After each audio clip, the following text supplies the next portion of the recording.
So what we're going to do now as part of this renovation, we're going to start the hollow tine aeration. And hollow tine aeration is basically punching a hole in the ground. That's it. You've got hollow tine aeration and solid tine aeration. Hollow tine aeration are these metal tines at the bottom, and as they go into the ground they pull a core of soil out. Solid tine is just pushing soil down. So they've both got the benefits, but we're going to hollow tine aerate this lawn now so you can watch the action. And what it will do, it deals with some of the subsurface thatch in the ground and it helps to relieve compaction. This allows aerating nutrients to get down into the ground and around the root zone, which is really important. All of these things are done very regular on golf courses. So if you want a nice lawn, you've got to maintain it as much as possible on the right sort of budget for your needs.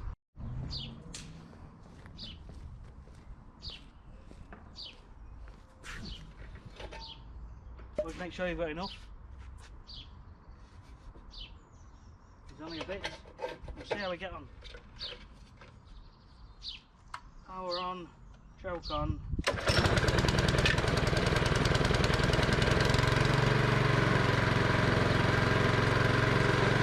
And once it warms up, you can push the choke off.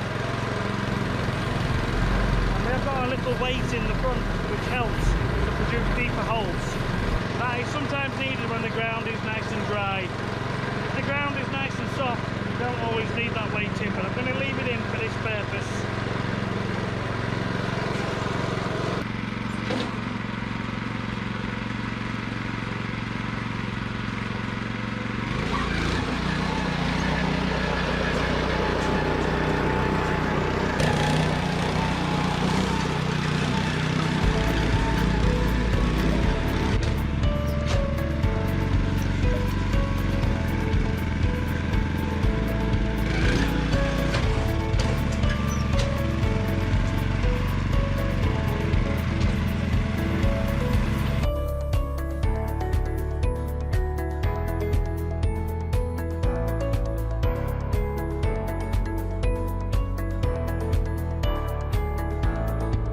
We have done the hollow tine aeration, and it's hollow because it's pulled a core of soil out, and at the moment it's about 1 inch going in, and that's all across the lawn on a staggered basis like that.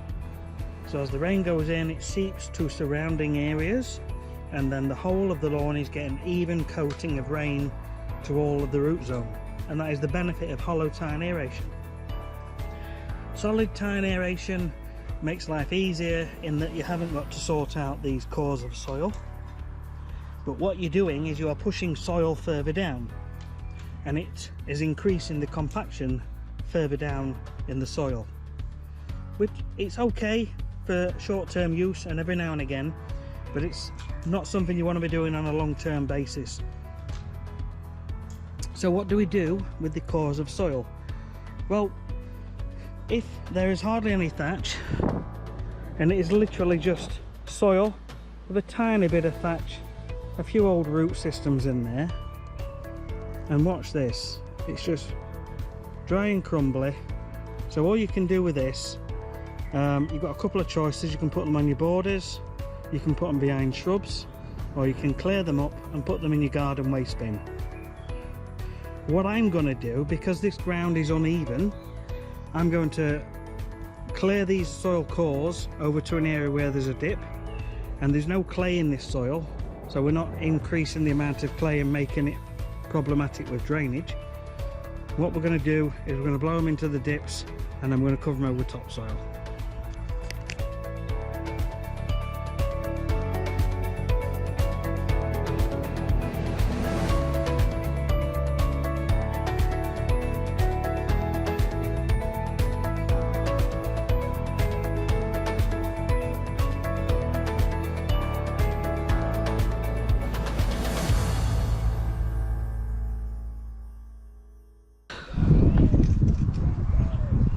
Done the scarifying, which you've seen in the last video, and we've just done the aeration on the lawn to relieve compaction, allow air, rain and nutrients to get down. And I've blown all the soil cores into a dip in the ground. Now as I look at it, they're a bit messy, there's bits of grass in and amongst with them, but it's not too bad. It is material that seeds can grow in, so I'm going to leave it in there. So the next stage is to decide what we're going to do regarding levelling, which bits are coming up and which bits are going down.